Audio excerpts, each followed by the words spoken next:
Those of you with astute powers of observation may have noticed a little game called Warhammer Quest sitting on my shelf in the background. And you may have noticed several other games with Warhammer Quest at the title. You could call me a fan. The original Warhammer Quest was released in 1995 from Games Workshop. And although it is a reasonable box size, and one that Games Workshop has used many times since, it contains an unbelievably massive amount of content. There is an awesome variety of tiles for different dungeon environments, an excellent selection of a myriad of monsters, all fantastically sculpted by Citadel. By default, there are a ton of treasures in the treasure deck, and there are also treasure deck expansions. And there are not only rules for just the basic simple version of the game, but also an advanced version as well as a role-playing game version, which I have not seen this feat replicated by any other game since. It is a game with legendary status, and Little Monk's Warhammer Quest content is homebrew that perfectly meshes with the existing contents. Best of all, it's set in the old world, which is objectively the best version of Warhammer. Gonna start some fights there. Sadly, when I say it hasn't been replicated since, I mean not even Games Workshop has attempted it. Our other Warhammer Quest board games, Cursed City, Silver Tower, Shadows over Hammerhall, these are set in very themed areas of the Warhammer universe, without content expansions. Once they're done, they're done. No advanced or roleplay rules to pick up on. Okay, so I know Silver Tower has like hero expansions. That's pretty cool. I know Cursed City has got something that's probably as hard to get as Catacombs of Terror or Lair of the Orc Lord from the 1995 version. Anyway, so of course I was beyond excited when I got an email from the Games Workshop mailing list that said something along the lines of "The quest is calling." Well, I wouldn't have said that. "A quest is near," something like that. They capitalized the Q. Of course I got excited. "Are they bringing it back?" I said. "Are they making it accessible?" Only to be crushingly disappointed by the fact that they indeed did not. But that's okay, because they did end up releasing another new Warhammer Quest game. And a new Warhammer Quest is better than a not new another Warhammer Quest. And that's the intro we're going with. So let's get over to the table and unbox Warhammer Quest Darkwater. Welcome home, brave heroes. I'm Ash, this is Ash Quest, and this is Warhammer Quest Darkwater, grim adventure in the ruins of the mortal realms. The game includes 49 Citadel miniatures, including 7 heroes, 4 bosses, and 33 enemies. A quick start guide, a 36-page rulebook including story and art, equipment cards and status cards, 14 dice including enemy action dice, 12 deck boxes to pause your adventures, and bonus cards to unlock. Most notably, this is the first entry in the series that creates its adventures using a flat book instead of a board or modular tiles. With the exception of Blackstone Fortress, it is also the only Warhammer Quest game to take place on a gridded map of hexagonal tiles rather than square. A fact that has been controversial for some, but welcome enough for others. I myself have mused about this game having some sort of compatibility perhaps with Warhammer Underworlds, perhaps allowing us to homebrew the... Oh, where are my miniatures? Oh yeah, I've already assembled them. So before I get too deep into this, a little disclaimer, I did open this, took all of the miniatures off of the sprues, and I'll be showing you the miniatures here in short order. But after you take the sprues of miniatures out and the dice box, this is what you are left with. There's a bag of Games Workshop bases as well. We have 2 things to take out of here, and then the rest of the box is just black inside. The 2 things are this massive rule pack, which it's looking like this is pretty much how Games Workshop just does stuff, at least with their Warhammer line, because Underworld comes with boxes that look like this now on the inside. And then the massive map book.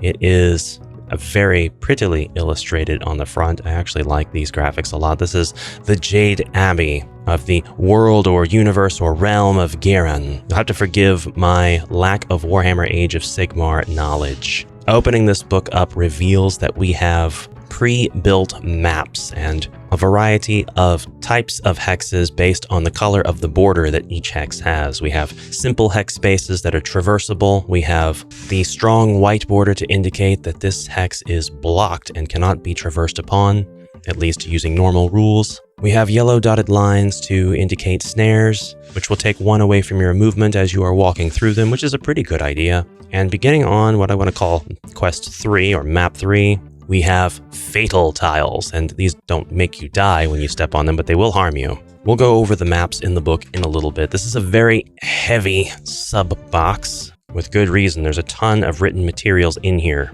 Props to Games Workshop for the art and presentation for unboxings, and also for yet again including a quick start guide. There is a video tutorial linked here with a QR code. This does tell you what components you can gather right away, so you don't have to assemble everything before you're able to sit down and play your first game, at least to learn how to play. Use the assembly guide to assemble the following miniatures. Open the large Act 1 pack and remove the following cards. Open the small Act 1 pack and remove the following cards, and punch out all the tokens from the token sheet and unpack all the dice. Then set up the encounter. Place the Cleanse the Spawn Pit encounter card within easy reach of all players. This card explains the rules of the current encounter. So encounters are essentially your quests. The rest of the rules here are likely repeated on the card because they are setting you up for this quest. They are setting up the encounter Cleanse the Spawn Pit. But we'll read them anyway. Place a Mire Kelpie in each, and I don't know what you want to call this symbol. It's like a bee with spiked legs in motion. But you'll place a Mire Kelpie in each one of those hexes. Place a generic token in each skull hex, skull with thoughts of the bee with spiked legs, to represent nests. And place a treasure token in each this symbol hex. You'll place the Mire Kelpie's enemy card with their action token on the top row of their action queue. You'll place the heroes on these hexes as shown. You'll give the leader token to the player controlling Edmark Valoran, who is one of the miniatures that you had to assemble prior to beginning this. You'll place the hero's initiative tokens on the green spaces of the initiative track in this order. Each hero has their own name and their own initiative token with their own little recognizable icon to represent themselves. This will look very familiar to classic Warhammer Quest players because we had those tokens with the faces of the heroes on them. Place each hero's character card, their equipment card, and a set of 3 core ability cards showing move and attack and aid within reach of the players who will control those heroes. Each player can control 1 or more of the 4 heroes. Place a damage token on the 10 on each hero's damage track, giving them their full health right from the beginning. Place the timer token on the first space of the round track, and your round tracks will be built onto the hex maps themselves in the lay flat book. Place the 4 splattered status cards in a pile. Hopefully you won't need them. We see a few things that are very telling with this overall bird's eye view of how this game board should be laid out, but this is going to be your play area. It will not extend beyond the boundaries of this book as far as the adventure generation is concerned, so you won't have the problems that pretty much all of the other Warhammer Quest games have had. Everything takes place on the map that is opened up. Our quest information and the enemy card will be close by to the board in sight of all players, but near each player they will have their own loadout of abilities, their hero card, and whatever equipment they may have, the nearby dice, and the leader token, which will be passed around, I'm sure, for good reason. On the opposite side continues the quick start guide with section 4, first turns, and unfortunately mine was bent a little bit, but that's not a big deal. This guide will walk you through the first hero and enemy turn of the Cleanse the Spawn Pit encounter.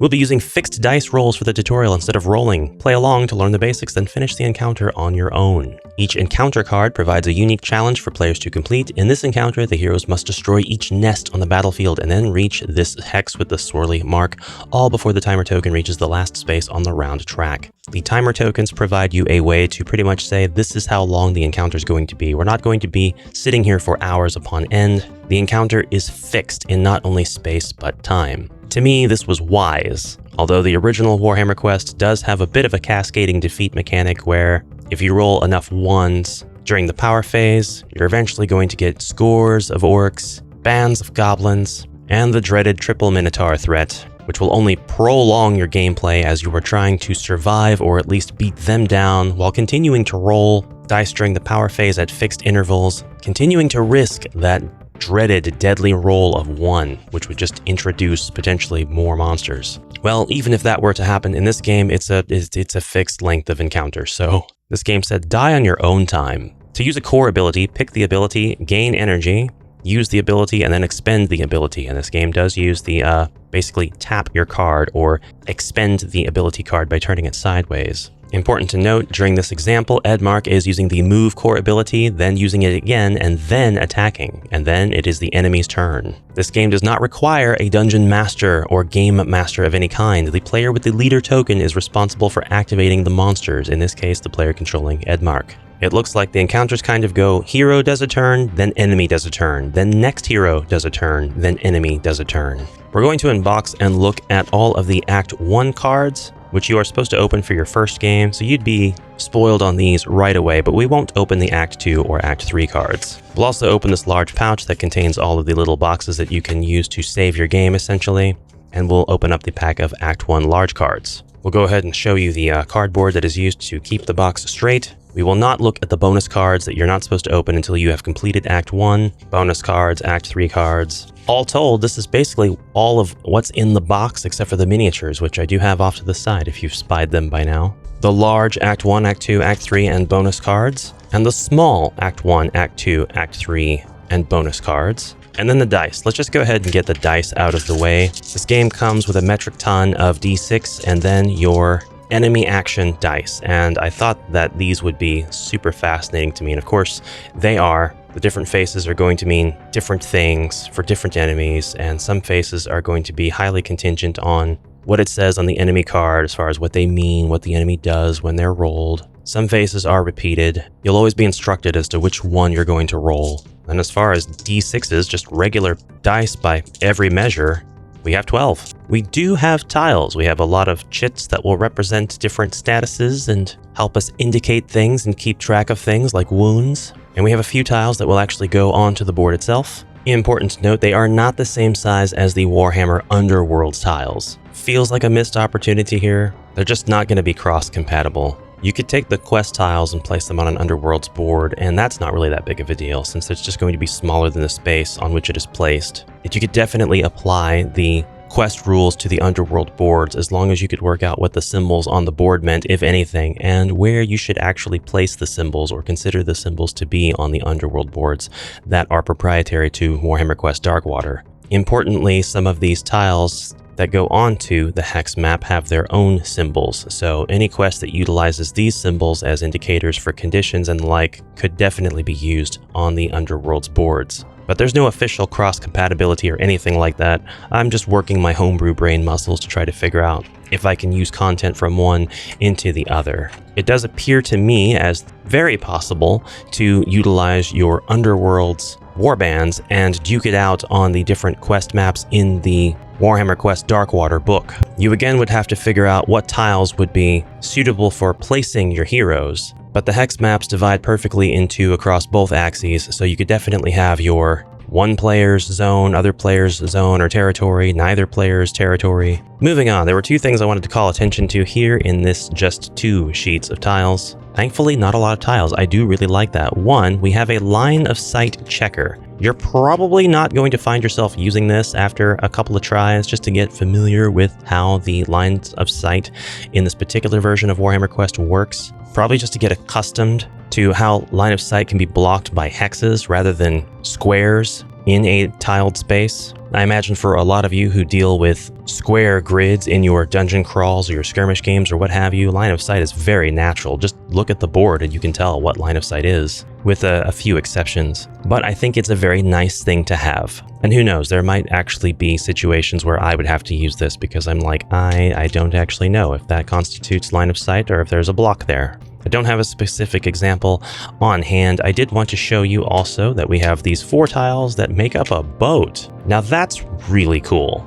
You don't see that sort of thing very often. If you flip them over, they're not all connected on the other side. They have a different purpose. We have these different colored sort of runes with different symbols on them. Looks like they could kind of indicate levels of some kind because we have 1 concentric ring here around a circle and then 2 on the red and then 3 on the blue, 4 on the green. Or no, it's filled in circles and then hollow circles, but you know what, it doesn't matter to me because I don't have the context. Putting those aside, I'm going to bring the camera down and show you some of these miniatures. They are beautiful, as one would expect, and they are full of spiky bits. And I mean chock full of spiky bits. My thumbs hurt so much after putting these guys together. Games Workshop really like their sharp bits. They just can't help themselves. Everything's got to have a horn or an antler or a spike or teeth or claws. These are the Meyer Kelpies. There are 6 of them, and I think they look really, really good. They weren't hard to put together at all. In fact, only 2 of them were multi-part. The rest of them were just a single thing you break out of the sprue and then place into the base. And I really like how everything fits snug into its own base as well. Nothing feels like it's going to come apart. These guys also are push fit. They don't require any glue. That's true for all of the miniatures that come with this pack. Although I have heard from people that there's sometimes you want glue. So if you're putting miniatures together, go ahead and just keep your glue handy, because sometimes you can't really trust that a particular configuration of parts is going to fit together. At first, I kind of wrote it off like, well, that's just a skill issue. Push your parts together even more. And, you know, maybe that still is the case, but I do have to say, yeah, there have definitely been times where I have push fit a character model together and let go. And it's like, well, if I just tromp him across the board a little bit, that's going to come loose. So I've definitely had to use glue. That's not to put any sort of blame or stain Games Workshop's high integrity or claims about these push fits. It's just a nice thing to have. And it may be completely random, and it just depends on minute fluctuations in the manufacturing process per miniature, per sprue, per cycle, or what have you. The theme of this entire game is Nurgle. This guy is one of my favorites. He is so awesome. Look at him. He's so happy having the sword plunged into his slimy, gross little trash head. The Blight Templars are basically our Chaos Warriors of this expansion, and I just got to go on to say something. I'm not sure how often I say it, but I don't say it enough. Chaos Warriors are some of my favorite concept enemies in this entire universe. They are so cool. They are so tough looking. Their appearance, their design is always really cool and really consistent. You can have them look 1,000 different ways, and you can always tell that a Chaos Warrior is a Chaos Warrior, well, at least of some kind. But what I really like about Chaos Warriors is that they can be absolutely afflicted by different kinds of chaos and have these stunning transformations that pull them so far in different directions. Like, your Khorne Chaos Warriors are not at all going to be the same as the Nurgle Chaos Warriors, and these guys, make no mistake, are not explicitly referred to as Chaos Warriors. They're Blight Templars. But in my mind, this is the Nurgle Chaos Warrior, basically. I have this same fondness for the Chaos Warriors of Warhammer 40k. It is just exceedingly cool how they can have these different design conventions because of the narrative that this universe has. I said you could have 1,000 different ones and they'd all look the same, but you could have 1,000 different afflictions and they would still all clearly be, even with different silhouettes. Chaos Warriors. It's time to look at the heroes, of which there are 7. This is Edmark, a Manticore Knight, I believe he is called, and someone who is full of rage. He's got that barbarian rage in a knight package. Thought that was highly interesting, just combining the two tanks. This is a dwarf. He is a dwarf with 2 axes, with a beard, a hood, an explorer's pack.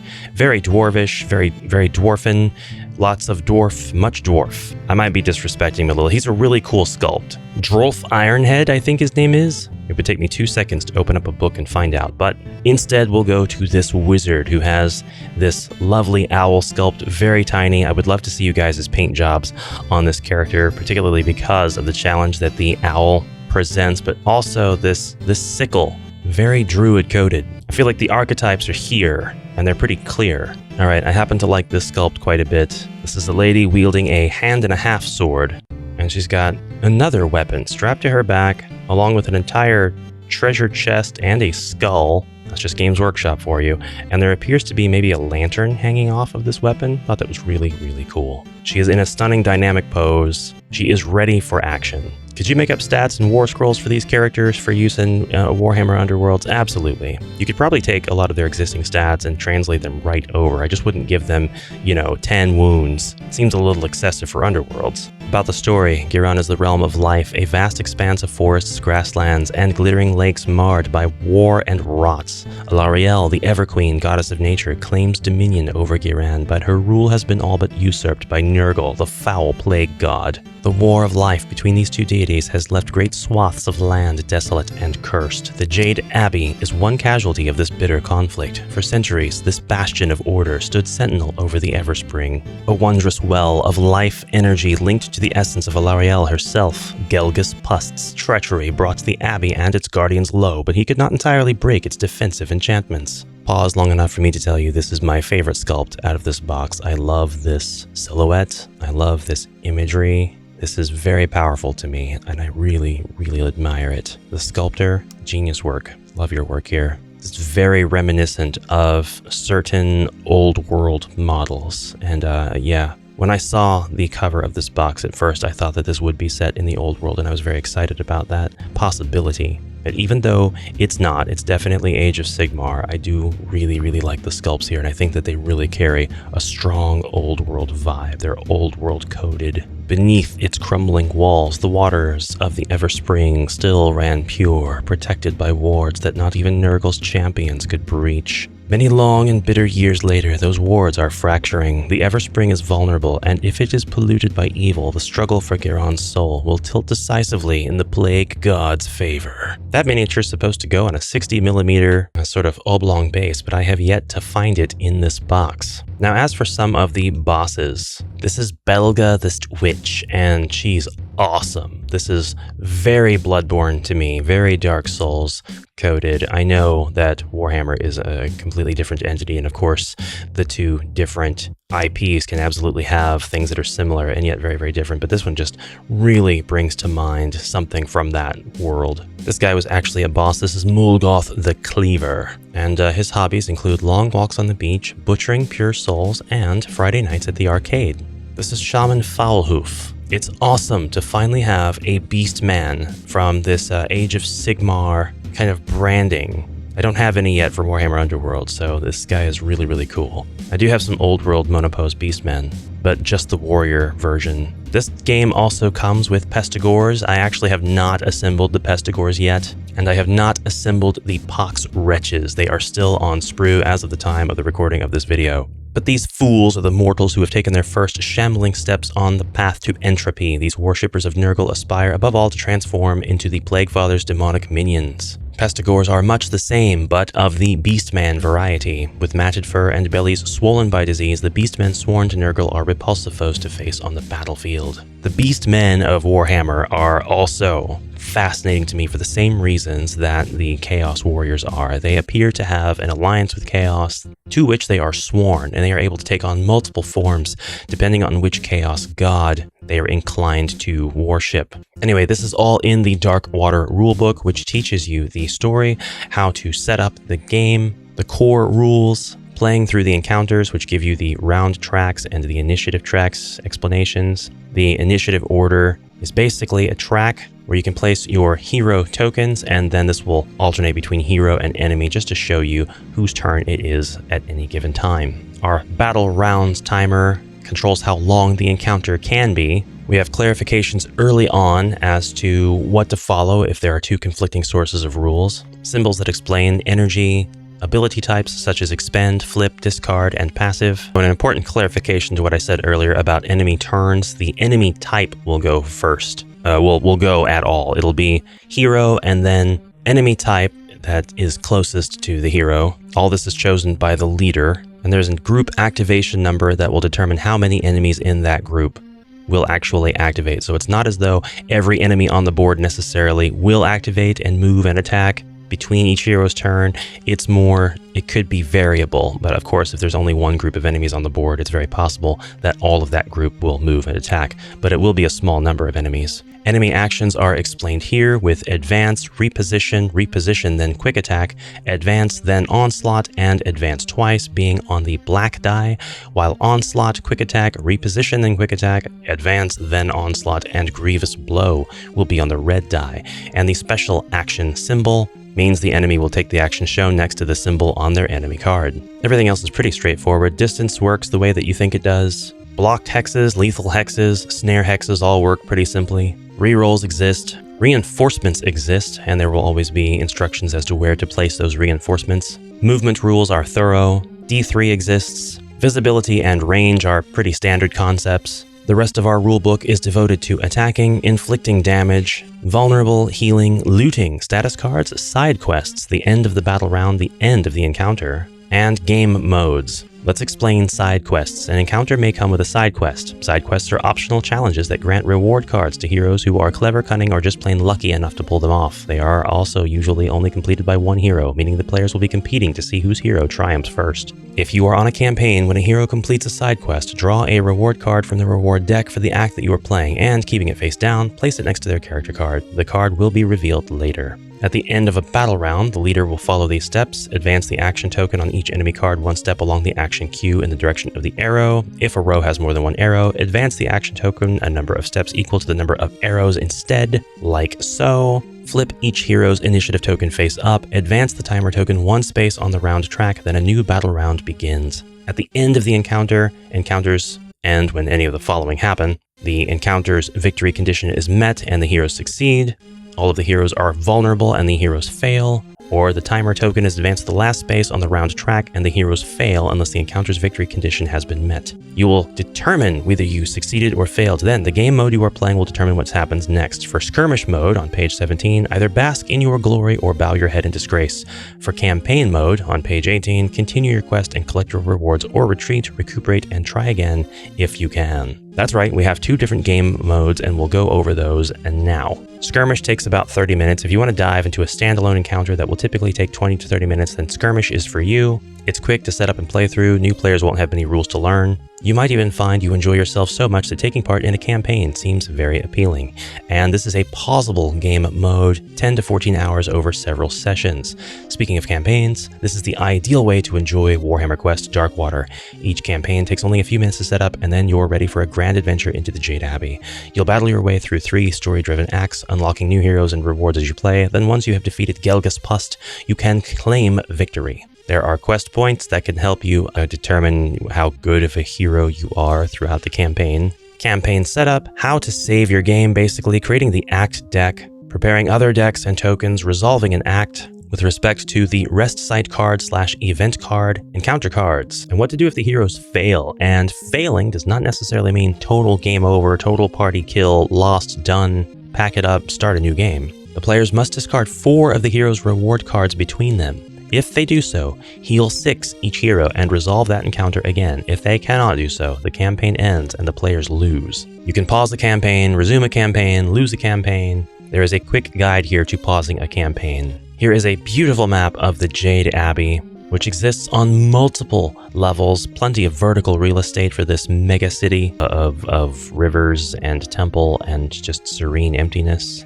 and the legend of Gelgus Pust himself. There's a lot of lore here, and then we have the different lores of the heroes of the Jade Abbey. Edmark, Bren Tillis, Inara Scion, the Cleansing Blade, my favorite miniature of this box. Drolf, Ironhead, I think I was right, Kelthanor, the Forest Prince, Drasher Vorn, the Rampaging Beast, and Jacobus Vine, the Jade Wizard. We get explanations of the different monsters and the monster types, including the bosses, at the end of the book, and then building and painting and index. At the very end, a quick reference including the hero turn and enemy turn. Embrace that you might play it wrong. Just jump right in. Learn as you go. Correct your mistakes, drop your mire kelpies onto the floor. I want to show you the rest of the imagery in this book. This would be, I believe, our first quest. It is definitely the one where we've got to clear out the infection, the mire kelpies. We've got some graphics here baked onto the board. A mire kelpie escaping from its pustule nodule on the board. Very gross, very thematic. This plague is going to be a bit of a theme in the coming pages, just to make you aware. On the next page, you can clearly see our initiative tracker and our battle round timer trackers. The pages do definitely lay pretty flat. There's a little bit of puff up here towards the center, but it's nothing really offensive. Basically, a miniature is going to be able to hold that down. You got to reposition stuff really quick. Hold on. Yeah, without too much effort. They're not going to lean or fall over or anything because of it, so it's a pretty good lay flat book. There is a seam, but it's not like it's ring bound or anything, so you're not going to break immersion. The map's going to lay flat. You're going to be able to see everything on the map and be pretty contented with your mentally compartmentalized paths throughout it. This map is worthy of note to me. For me to say, I'm angry at whoever made this. This is one of the worst map designs I think I have ever seen in any game ever. I realize that it has potential for certain things like a chase or an escape, but it is nothing but spaces after spaces after spaces. You are literally just kind of running for your life or trying to get to the end. I don't know the context of the scenario. I'm just kind of saying, I don't know if it would matter to me. Opening up the book on this page and seeing that the entire thing is just one long track I'm really not sure how I would feel about that. I'm kind of angry about it ahead of knowing anything else, which is not right of me, but still. Come on, that really looks lazy. Something like this bodes a lot better for me in my book. And when I was talking about the neutral territory spaces that might be present in a game of Warhammer Underworlds, or definitely would be, regardless of which orientation this book would be positioned, you could have your middle row here laterally, or longitudinally, you could have these spaces be the neutral spaces, which the adjacent ones, of course, are very clearly going to be on one side or the other. We have our baked-in icons on the map, tell you exactly where things are supposed to go if you do end up using those conditions for this particular map. And it's important to note that this game's encounter cards are not just like one-to-one for each map. There could be several different encounter cards that use the same map, but they all use the map in different ways. So it's actually going to give each one of these maps multiple uses, multiple plays, different contexts, different quests. They're called encounters. The game is called Warhammer Quest, and they called them encounters. Really? Really, Games Workshop? I'm allowed to be annoyed at that one. That one's annoying. I'm going to continue to use the words interchangeably, but they could have said quest. They could have said quest. We really have some interesting configurations here, though. We really do have some interesting ones. And perhaps some of these maps would be like insta-deaths, or you have no chance of winning if you really want to choose this specific configuration if you were playing Warhammer Underworlds on this book, which again is not an officially sanctioned thing at all. It's just my homebrew gears turning. I think this map is pretty interesting looking. We've got a snare here through the center. Otherwise, we have a lot of blocked tiles around the sides. So something that'd be really easy to defend, or perhaps really difficult to take over if your heroes are going to start over here. It looks more like we're going to have waves of enemies based on the amount of skulls on the side that I believe will probably be generated and then coming in towards the left side. Maybe you have to defend this, or maybe this is a boss that you have to fight while his reinforcements are continuing to come from one side also. Just kind of spitballing. I don't know what kinds of quests our encounters are really going to be setting up for us. I imagine, based on what I have read about Darkwater prior to its release, we will have a variety of quests that do not feel the same, that all feel a little bit different and introduce a lot of different gameplay feels to this game. I like this one quite a bit. I could do with a little bit more. Oh, that's yellow. You can go through that. That's fine. Yeah, I think maps like this are really cool. And maps like this also really cool. It's symmetrical, it's open. It looks like all of the symbols are also symmetrical with the exception of just a couple on the map. So it's going to be probably balanced, maybe predictable as to where the stuff gets placed. This arrow at the side appears in all four corners, and it makes me wonder if enemies spawn or if heroes have to enter in from these depending on the encounter. Really interesting, really cool. This is another one that's asymmetrical and looks a lot more like how a quest would be set up. We have what looks like ley lines coming out of this. I don't even know what to call these. These are like severed intestine monsters that just exist as like coral or piles of maggots on skeletons. And this is somehow this epicenter of power. We are encroaching near the end of the book here. We have several more to go, though. This is a really pretty image, a really pretty setup on this quest. I like this one a lot. We continue to lay flat, don't have a lot of issues with the pages popping up or anything like that. Pages are very consistent. They feel really good. They feel thick and high quality, and they are not like linen or anything. They're fairly glossy, but matte enough when you view them at an angle. I'm actually having trouble getting gloss to really like block the imagery on here. I know with some boards, gloss can be a problem if you're playing in a well-lit room. This is a pretty neat board to me, I think. Although it's looking like the white barriers are so consistently placed and so contiguous that you can play this down here or up on the pathways. Yeah, they both look like traversable areas. Like you couldn't go from one to the other, but you can probably play encounters where you're up here and the whole thing takes place on these upper walkways, and then there are probably other encounters where you are down low, and perhaps you get to move through these gates to get from room to room or from sewer to sewer. This place looks so gross. I don't even want to think about what it's used for. You've heard of the Hunger Games? Well, get ready for the Sewer Games. This looks like a really fun map with some interesting battles that would be taking place. But again, very battle focused. This one is interesting. It doesn't have as much barrier as it looks like it should, because these lines drawn on the map aren't actually going to block your way or anything. We have another one, pretty par for the course based on what we've seen. Beautiful illustration, ruins, not a lot of grossness here. Well, I stand corrected. There's mounds of eyeballs. I happen to think eyeballs are pretty cool, so this doesn't seem gross to me. It seems cool.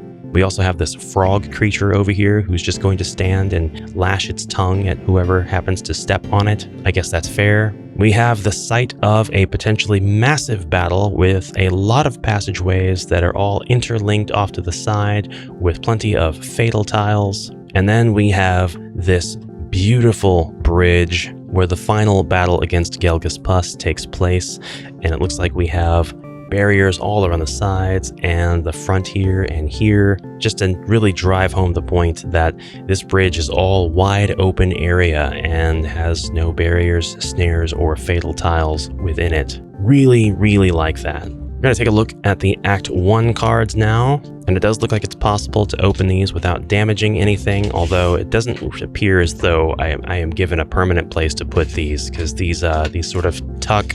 They're not boxes by any stretch. They're more just paper. They give us our Act 1 cards. We have quite a few encounters here. We have a brief respite. We have a couple of those actually. Sparring session, Gates of Desire, Trapped Treasures, Site of Worship, Cursed Loot, Shrine to Order, Aqua Girana Spring, A Game of Old Bones, Fair Deal, Choose Your Fortune. Foulhoof's Trap, Foulhoof's Menagerie, Foulhoof's Sacrifice, A Blighted Bond, Breaching the Abbey, Escape the Plague Pit, Prince of Sores, Growth of Evil, Rooting Through Filth, Facing Foulhoof, Deep Trouble, Cleanse the Spawn Pit, The Hungry Swamp, Align the Laystones, Demolish the Rod Shrines, Flee the Miasma, Bestile Ambush, Skirmish and Slaughter, Save the Viridian Stag. I read through encounter cards, but also rest site cards and event cards and boss cards. So that was oh, and I read them quite backwards because this was on the front. So Act 1 through Filth and Rot consists of all of this stuff. Well, not really, sort of. I don't know if it matters. I'm going to try to not mix them up too much, although I do know factually that we are supposed to grab, I think, Cleanse the Spawn Pit to use for our training of this entire experience. So, what does an encounter card have? You come to the edge of a great slurping pit of mud and rotten carrion surrounded by blasphemous icons. Shapes stir within the foul ooze, hissing and squealing as they wriggle their way loose. Will you cleanse this abominable place with fire and sword? I mean, you could. The heroes succeed at the end of a battle round if the hero is in the Swirly Hex. Heroes cannot enter the Swirly Hex while there are any nests on the battlefield, and that is the victory condition. For setup, place a Mire Kelpie in each of these hexes, place a token in each of these hexes to represent nests. Heroes can use this ability even if they are vulnerable. The Sump, a Destroy Nest. If this hero is in a hex containing a nest, remove its token from the battlefield. So you're getting rid of these spawn points basically. Once they're all done, the quest is going to be successful if you can make it back to the Swirly Hex. At the end of each enemy turn, place a slain Mire Kelpie in as many of these B hexes as possible. Side quest, Purifier. The hero in the Swirly Hex when the encounter ends completes this side quest. Okay.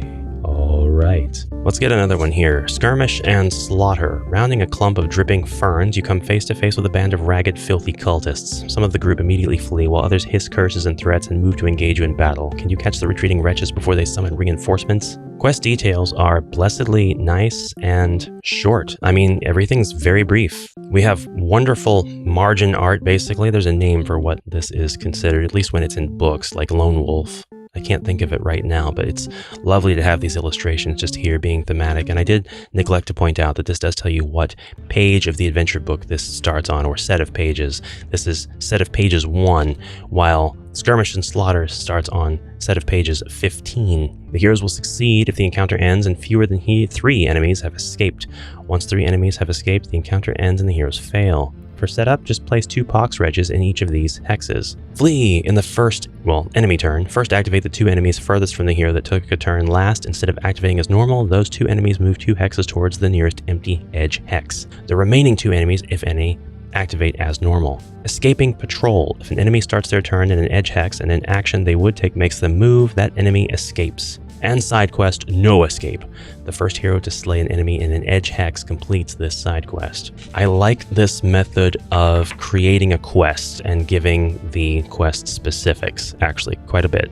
Well, they call them side quests, but not side encounters. Oh. Okay, next up we have the monster cards. The Mire Kelpies in this instance are going to have their symbol in the top left corner, which it looks like no symbols are repeated, except we do have different Blight Templars, but they are given a differentiation between their cards because you have the Blight Templar with Mace, Blight Templar with Dual Axes, Blight Templar with Flail. The Mire Kelpies here have a move of 2 hexes, a defensive 0, a health of 1, and a group activation number of 3, which means on the enemy's turn, this group will activate 3 Mire Kelpies. There are 6 that come with the game, so if all 6 are on the board, you're just going to activate 3 of them and be done with it. Splat! If a hero's attack scores any critical hits on this enemy, inflict 1 damage on each hero next to this enemy. And Wretch, which this is the symbol present on the enemy dice, red and black.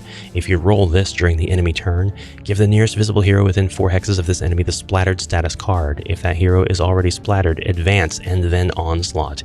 If there is no such hero, advance twice. The Pox Wretches have their similar stats and new abilities. This enemy can actually end their move in the same hex as another Pox Wretch to a maximum of 2 per hex, and we actually did see that indicated by the last encounter card I read. Here we have Pestigores, and we have spaces for tokens here. A Hacking Bray, advance, then place a token on an empty circle. While there is 1 token, replace this enemy's quick attack actions, with Onslaught.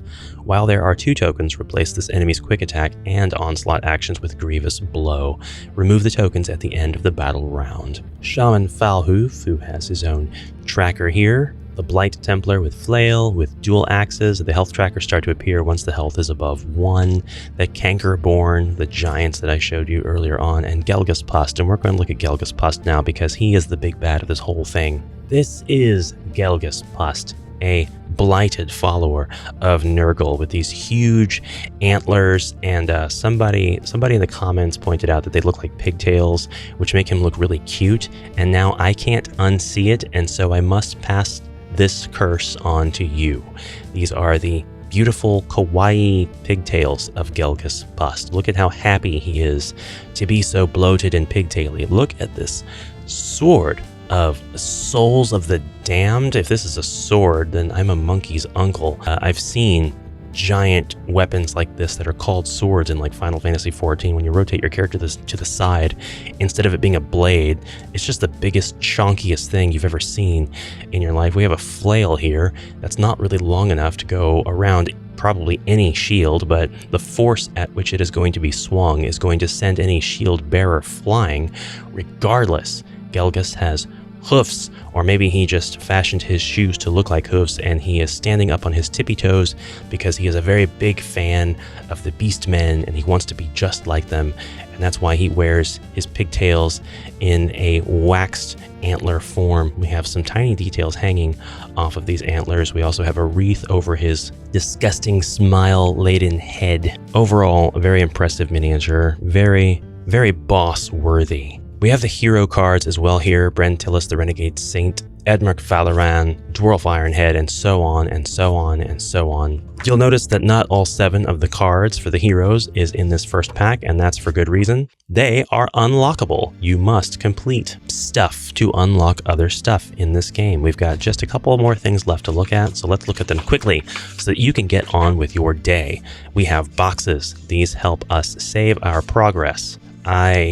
I don't know how I really feel about this sort of thing. I am actually a bit peeved that there's not more in-box storage, and I think that there will be folks that don't necessarily agree with that, and that's fine, but this has got me actually ready to actively look for in-box storage solutions rather than having to worry about all of this stuff, because while these tuck boxes are going to be definitely useful for saving the contents of your campaign, I can't help but feel that I would rather have a different way to save them and more space in the box allocated to put the figurines back in. The miniatures here are pretty big and there are no wells in the box whatsoever. I mean, none. It is a box with nothing inside to hold anything except for these tuck boxes that you can create that will not hold miniatures. And that's got to be my biggest gripe, but man, it is a pretty bad gripe. And additionally bad about that is once I get my miniatures in the box through this homebrew method, I'm not going to be able to put back in the lovely artworked box that contained the book, rule books, and tiles, and tokens, and cards, and everything else. It's just not going to have any room. It'll have to be removed and possibly discarded. And this same thing happens with certain Warhammer Underworlds boxes as well. I believe it happened with my copy of Emberguard. There's a box inside of the box, but once you take the tokens out and the books and assemble the miniatures and put them back in, you can't put that box back in. There's just no room for it. We have our core abilities: move, attack, aid, move, attack, aid, move, attack, aid, move, attack, aid, guard, hinder, struggle on the opposite side of those. We have a status deck. We have the equipment here and upgraded equipment, really cool to see. And then we have the deck list, which is very handy. Really glad that that's in here. And then the rest of this is rewards, and those are all the Act 1 cards that we have, period, done. The status cards include Doomed, Fickle, Hesitant, Hexed, Corrupted, Exhausted, and Splattered, as well as Throttled. They've all got their different reasons to exist on the board or in a given campaign scenario. There we go, Ash. Let's take a look at the equipment here. We've got the Blade of Flowing Waters, the Ranger's Kit, the Shield of the Manticore, and Relics of the Past, each one with its own unique feature and its own upgraded version. Relics of the Past, Shield of the Manticore, Ranger's Kit, and Blade of Flowing Waters again, just upgraded. Looking at the Shield of the Manticore, use this before making a save roll for this hero. Block one hit scored by that attack, and then you will bloop exhaust this card. However, if it's upgraded, you can use this after making a save roll for this hero, which means the difference between having this card exhausted and not having it exhausted wasted on a hit that would not need the card's ability. For reward cards, we have all kinds of different cards that all fall under this same category. We have common rewards, uncommon rewards, we have epic rewards, and rare rewards. And they're all color-coded for very easy identification. Common rewards include the Sip of Aquagiranus, basically your healing potion, Shrug It Off, Burst of Speed, the Black Powder Grenade, Grim Intuition, so it's not just physical items that you get as rewards, but also these sort of one-off, one-time abilities. Blind Moss, Switch Up, Wrathful Blow, Talisman of Quickening. An uncommon reward includes Puncturing Blow, Furious, and Hardy, while a rare reward might include the Ironbark Talisman, Berserker, Menacing Aspect, and more. And the only epic rewards in this deck, and I will show you both of them, are the Crooked Dice, which you can change the result of a d6 roll for this hero to a number of your choice between 1 and 6. The roll counts as an unmodified roll, then roll a dice. If the roll is less than the number you choose, discard this card, meaning if you want to change one of your really cruddy rolls to a 6, you can do so, but then you have to roll another d6. And if that result is less than this result, you'll discard the card, but you will get to keep your d6. But that also means that if you want to change a 1 to, say, a 3, because that's going to help you win a specific test or a battle, you can roll a dice, and it's likely that you're not going to be below a 3, or at least as likely as you would be to be below a 6. And then in that case, you still get your 3, and you get to keep the Crooked Dice. Definitely an epic reward. Here, your Fierce Vitality is infinite use. If a hero using the aid ability picks this hero, that ability has an energy cost of 0. And that, my friends, my fellow adventurers, is Warhammer Quest Darkwater in a very grand, bloated, and insightful, hopefully, nutshell. I hope I can get all this stuff back into the box and get my other miniatures assembled in fast order so that I can begin actually playing through the solo quests, or at least play through the quests as a solo player. I thank you very much for your kind attention. Please let me know what you thought of this presentation down below, and if you have this game, have you been enjoying it? What do you think about the quest board book? Is this the future of dungeon crawls? If you had a genie's lamp and you could rub it and wish for the next Warhammer Quest theme or whatever kind of game it would be, what would you wish for? I think a lot of people would say that they would want Warhammer Quest 1995 to be re-released. But if you could create one of your own choosing, what would it be like? Would it be like this, but Slanesh mode? You'll have to let me know. Let me know all of that stuff in the comments below, and I will see you in the next exciting adventure. Until then, brave heroes, thanks again, and onward for now. Bye-bye.